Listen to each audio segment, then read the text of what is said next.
คนงาม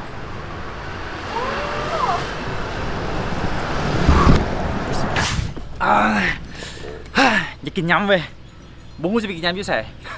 เพราะตอนนี้ใส่อยู่ลาวเรียบร้อยเนาะแล้ววันนี้โซนนี้ใส่เองกระแสของ after ยำเมืองไทยนี่ค่อนข้างที่จะดังหลายนะบอกอยู่พัทยานี่แต่มื้อนี้ใส่จะพาไปกิน after ยำเมืองลาวเนาะไปน้ำกันyeah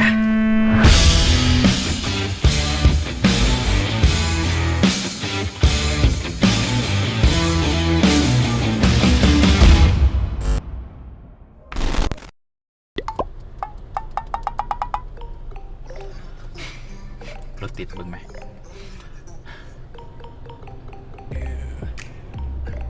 พอดีโซนนี้เป็นช่วงเลิกเวียกนะโมงเลิกเวียกแล้วมันก็เลยรถติดแน่6 โมงเนาะที่จริงไซโทรบอกมูไซได้ห้างตัวไซชื่อไปเนี่ยเป็นห้างมูของไซเองเนาะชื่อว่า Sister Food เป็นห้างมูไซเองขั้นไปยังจือคลิปของEP ที่ว่าไซพาทำมูส้มไปกินบนเซลนะก็สิเห็นกวงอย่างนั้นเนาะเป็นห้างของกวงนั่นเองเนาะติ้งอยู่บอลนี่นะนั่นแหละห้างของกวงนั่นเองตอนนี้มันไซเราจะไปหามูของทรายอยู่เนาะเพราะว่ามื้อนี้ทรายกับนัดมูของทรายไว้หลายคนอยู่เดี๋ยวเราไปหามูทรายพวกนี้เป็นนักห้องเนาะนักห้องโมเลยมือเบสสักอย่างเลยอาจจะเป็นนักห้องหรือมือเบสนะมั้งเนาะเดี๋ยวทายตามเอาเนี่ยมูทรายมาเรียบร้อยละมาก่อนมาสบายดีโย่สับแมนสับอันนี้มูของทรายเนาะซื้อว่าแต่งแตงเอาไปซ่อนเด้อซ่อนไปเด้อมากันโอเคเดี๋ยว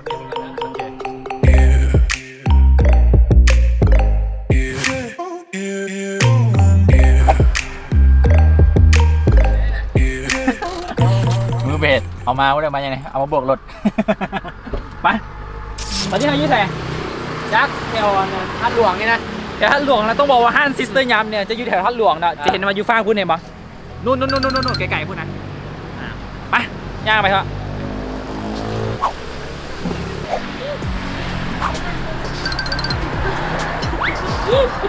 นี่แหละคือห้างซิสเตอร์ยำเนาะซิสเตอร์ฟู้ดซิสเตอร์ยำเมืองไทยเมืองลาวไปนั่งก่อนตอนนี้เราหาก็เข้ามาข้างในจะบอกอยู่นอกนี่เขาอยู่นอกอยู่นอกนั่นคนมาถึงอยู่มือนี้บรรยากาศจะเห็นว่าข้างหลังซึ่งเจ้าของห้างเพื่อกำลังออเดอร์ให้กับลูกค้าอยู่เห็นปะกวงคนงามเขากวงยังคาอยู่เดี๋ยวจะหน่อยขั้นกวงวางแหละซ้ายชิพาให้กวงมาแนะนำให้กับทุกคนได้อีกวันหนึ่งเนาะเมนูอยู่นี่ก็มีหลายเนาะบอกไว้ก่อนเห็นว่าเมนูอยู่เนี่ยหลายเลยยำกุ้งสดยำปลาหมึกเองปะยำไข่แดงหลายอยู่นี่เมนูที่ซ้ายจะพาให้ผู้ชมมาเน้นอยู่เนี่ยก็เป็นพวกอาหารซีฟู้ดหลายกว่าเนาะจะบ่เป็นพวกแบบว่าพวกยำไข่ไซบูกินที่กินซีฟู้ดอย่าคู่ว่ากวงเนี่ยสิเอาซีฟู้ดที่แบบว่าสดเนี่ยให้กินแห้หรือบ่เนาะอันนี้คือน้องซ้ายของซ้ายเนาะสบายดีไม่ไผ่ในน้ำนะโดยสบายดีเนาะซื้อโยนทีมงานไต่บ้านโปรดักชั่นเนาะต้องบอกเลยว่าขั้นไทยที่สนใจไปบุญผลงานของทีมไต่บ้านโปรดักชั่นสามารถไปติดตามได้เนาะแล้วผู้นี้เนี่ยสำคัญก็มูไม่มาไม่ห่างทีมงานยังเนี่ยวันนี้ก็มีวงดนตรีเพลงเนาะราคาตอนแรกก็เป็นเซฟดนตรีเราเศร้าก็ให้ธุรกิจซื้อวงอย่างวงมูเซล่าเนาะมูเซล่าเป็นรายเพลงงานใหม่ชื่อเพลงดอกไม้น้ำหอมน้ำเข้ายูทูบเลือกทันได้เลยไปเห็นผู้สาวเจ้าของเอ็มวีคนเจ๋งมีงามเลยมาแท้เลยงามมาแท้ไหนวะทำมาในวงเราน่ะนุ่งกูเส้นนะครับมานุ่งพูดแค่บอกว่าผมมีเมนูอย่างนี้น้ำแห่กับท่านผู้ชมดีกว่าเมนูในน้ำก็จะเป็นยำซิสเตอร์เลยยำรวมนะจานใหญ่เป็นยำแบบเมนูได้ที่นี่ป่ะรวมทุกอย่างให้จานเดียวเลยล้มกล่องน้ำมั้งราคาได้บ่ราคาได้บ่โอเคงั้นเราเอายำที่กวงให้ดีกว่ายำซิสเตอร์เนาะไม่ละยำซิสเตอร์หนึ่งมันจะผ่านใหญ่กว่าใหญ่ป่ะเอาตักให้ก่อนก็ได้ทำมันโมฮอนกินซ้ำเลยอีกหนึ่งโลโก้อันนี้ไข่อันเท่าไหร่อันไหนอันนี้ไข่ข้นหรือน้ำข้นแล้วเนาะทางว่าอยากจะบอกว่านี่คือแฟนทรายเนาะคนที่4อันนี้คนที่4แล้วยืนบรรดานี่ก็คือว่า1 2 3เองกับเบิร์ดเนี่ยเป็นแฟนทรายหมดเลย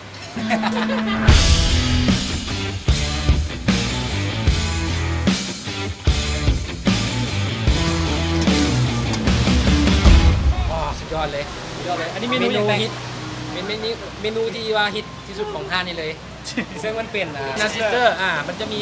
หมูกรอบ หมูยอหมูม่าแล้วก็หอยแครงสารพัดเนาะสารพัดยำเลยไป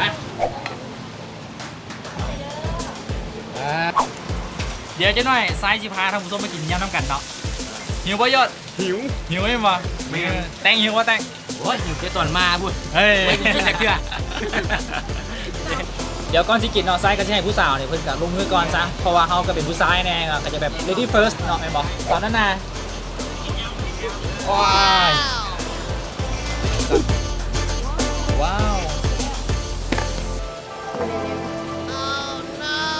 เป็นยังไงบ้างครับคนสวย แล้ว เชื่อแม่นบอก กุ้งกับซด รุ่งกับซอสเอง สุดยอด สุดยอดอุ้ยนมกับสุดยอดนี่นี่เจ๊ปุ๋ยเขากำลังกินอยู่เนาะอันนี้เป็นเมนูอย่างเจ๊ปุ๋ย เมนูยำสามสหาย ย้ำสามสหาย เนื้อไข่เยี่ยวมาเน้น เนื้อไข่เนียวมาเน้น ๆแซ่บ ๆอันนี้เป็นอีกเมนูหนึ่งเนาะเห็นปะก็คือว่าย้ำหอยแครงผมเป็นตั้งหม้อดีป่ะมันหอมไม่ดีย้ำเนี่ยหอมประแดกน้ำลายไหลแล้วกินกันเด้อ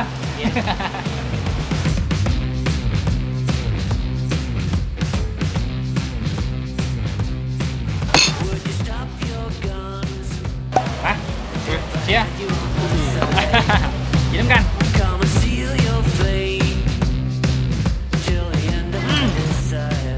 ไม่รู้ตัวไข่มันแบบว่าเข้มข้นนะแน่นปากแน่นปาก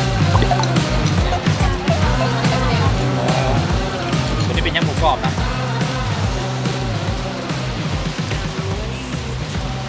หมูกรอบกับปลาแดกนะหน้ามันจะเข้ากันที่หลี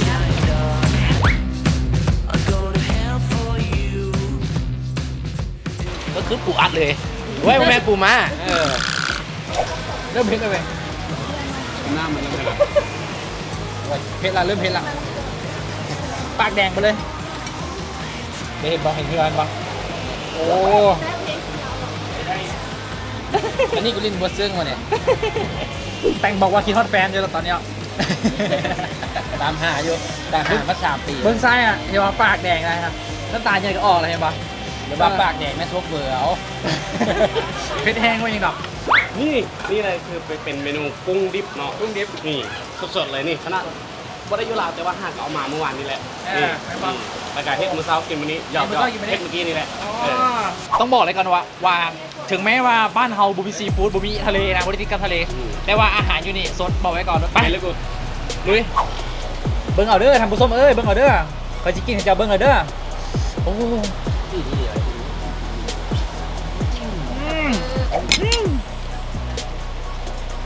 เผ็ด นุ่มไหมกุ้งมันนุ่มกุ้งนุ่ม แต่มึงรู้มันเป็นยังไงกว่า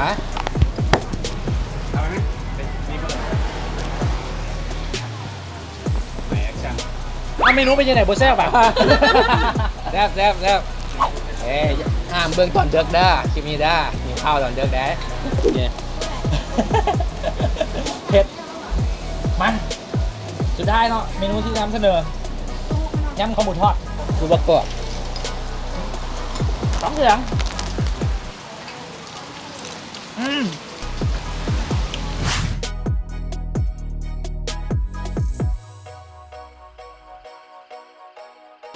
สำหรับคลิปนี้เนาะมื้อนี้ทรายเองก็ต้องขอขอบใจที่ว่าท่านผู้ชมพากันเบิ่งมาฮอดจุดนี้ต้องบอกก่อนว่าคันผู้ใดเบิ่งตอนดึกถ้าตอนนี้ทรายก็ต้องขอแสดงความเสียใจนำเนาะเพราะว่ามันกะส่วนแซ่บส่วนน้ำลายไหลตลอดเนาะเดี๋ยวมื้อนี้ทรายกับทีมงานของทุกคนก็ต้องขอลาไปก่อนเนาะใครอยากติดตามผลงานของทางไต่บ้านโปรดักชั่นสามารถติดตามได้เดี๋ยวทรายทิ้งลิงก์มาให้เนาะไต่บ้านโปรดักชั่น ฝากติดตามในเด้อตะบานโปรดักชั่น ไต่บ้านโปรดักชั่นนี่ตอนนี้กำลังที่ผลงานอย่างเอามาแน่ ต่อไปนี่กำลังเฮ็ดทำงานซีรีส์ตะบานโปรดักชั่นที่ว่าเป็นซีรีส์นักแสดงเป็นไทยแดงหมดเลยแต่ว่าเป็นภาษาไทยแดง น่าสนใจได้เป็นภาษาแบบทั้งเหนื่อยกว่าทั้งแดง แม่นๆโอ้ และอีกคนหนึ่งเนาะ ฝากผลงานแตงออฟฟิเชียลเนาะ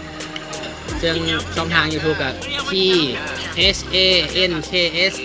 Official เนาะแล้วก็มีอีกผลงานดนตรีชื่อวงบูเซล่าเนาะซึ่งช่วงนี้มีผลงานใหม่คือชื่อเพลงดอกไม้น้ำหอมเข้าไปติดตามมันได้เนาะฝากกันเด้อ แล้วสุดท้ายเนาะสิ่งที่จะขาดบนสุดท้ายคือคนงานของเขาเนาะผมยังให้บอกท่านผู้ชมกันว่าท่านไผ่ซิมากินยูฮาร์ซิสเตอร์ฟูดเนี่ยมาได้ยังไงแน่ ก็ถามมาทางประตูไซเนาะ ขี่มา4แยกไฟแดงเขต4แยกไฟแดง อ่า ขี่ซื้อมาเลย ขี่ซื้อมาเลย ร้นปิ้งย่างนิโกมาตัดไส้มือ โอเคอ่ะ แค่นั้นเราเลย คณะใครมีโอกาสได้มาหรือว่าผู้ใดอยากมาซิงยูบอลนี่ก็สามารถมาได้เนาะมื้อนี้สายและกวางเลยทุกคนต้องขอลาไปก่อนบ๊ายบายอย่าลืมฝากกดไลค์และกด subscribe ให้หน่อยเนาะ